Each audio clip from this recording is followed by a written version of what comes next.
Allah yang selalu menunggu. Renungan diinspirasi dari kitab Yesaya bab 54 ayat 1-10. Bersorak-sorailah, hai si mandul yang tidak pernah melahirkan. Bergembiralah dengan sorak-sorai dan memekiklah, hai engkau yang tidak pernah menderita sakit bersalin.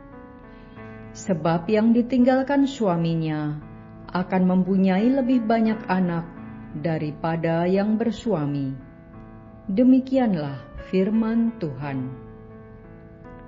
Lapangkanlah tempat kemahmu dan bentangkanlah tenda tempat kediamanmu. Janganlah menghematnya. Panjangkanlah tali-tali kemahmu dan pancangkanlah kokoh-kokoh patok-patokmu. Sebab engkau akan mengembang ke kanan dan ke kiri. Keturunanmu akan memperoleh tempat bangsa-bangsa dan akan mendiami kota-kota yang sunyi. Janganlah takut, sebab engkau tidak akan mendapat malu, dan janganlah berkecil hati, sebab engkau tidak akan dipermalukan. Engkau akan melupakan masa remajamu yang memalukan, dan takkan mengingat lagi aib kejandaanmu. Sebab yang menjadi suamimu adalah penciptamu, Tuhan semesta alam namanya. Dan yang menjadi penebusmu ialah yang Maha Kudus, Allah Israel, yang disebut Allah seluruh bumi. Sungguh, seperti istri yang ditinggalkan dan yang bersusah hati, engkau dipanggil kembali oleh Tuhan. Masakan istri muda akan tetap ditolak? Demikianlah firman Tuhan. Sesaat saja aku meninggalkan dikau, tetapi karena kasih sayang yang besar, aku mengambil engkau kembali. Dalam murka yang meluap, aku telah menyembunyikan wajahku terhadap engkau sesaat lamanya. Tetapi dalam kasih setia abadi, aku telah mengasihani engkau. Firman Tuhan penebusmu. Keadaan ini bagiku seperti pada zaman Nabi Nuh. Seperti aku telah bersumpah kepadanya, bahwa air bah tak akan menggenangi bumi lagi. Demikianlah aku telah bersumpah, bahwa aku tidak akan murka terhadap engkau, dan bahwa aku tidak akan menghardik engkau lagi. Sebab sekalipun gunung-gunung bergeser, dan bukit-bukit menjadi goncang, namun kasih setiaku tidak akan beralih daripadamu, dan perjanjian damaiku tidak akan goncang. Demikianlah sabda Tuhan. Saya pernah mendengar kisah seorang pemilik perusahaan di mana salah satu koleganya adalah adik iparnya sendiri. Suatu ketika, orang itu dikejutkan oleh temuan bahwa adik iparnya ini ternyata melakukan korupsi. Sontak dia marah besar dan memutuskan hubungan kerja, bahkan hubungan persaudaraan antar dua keluarga.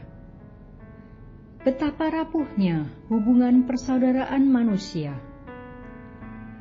Berpuluh-puluh tahun lamanya mereka bermusuhan dan tidak bisa saling memaafkan. Kondisi ini terus bertahan sampai keduanya berusia lanjut dan sakit-sakitan. Seorang kerabat mereka terpanggil untuk menjadi juru damai. Lalu dengan berbagai upaya berusaha mendamaikan dua keluarga ini. Puji Tuhan, mereka berhasil didamaikan, walau tidak mudah melakukannya. Kitab suci Perjanjian Lama banyak mengisahkan bagaimana bangsa Israel telah mengkhianati mempelainya, yaitu Allah yang esa. Mereka menyembah allah-allah lain karena pengaruh bangsa-bangsa di sekitarnya. Allah marah melihat hal ini. Puncak kemarahan Allah adalah pada saat bangsa Israel dibuang ke Babilonia. Saat itu, bangsa Israel mengalami hidup yang sangat menderita. Namun, Allah tetap menyayangi umat pilihannya, walau bagaimanapun jahat perbuatannya. Ia tidak ingin kehilangan umatnya selamanya. Sehingga pengkhianatan bangsa Israel tidak membuat Allah putus asa untuk menarik kembali mereka menjadi miliknya. Dia menghukum manusia hanya sesaat saja, supaya manusia bertobat. Manusia yang terkadang mempunyai sifat kejam.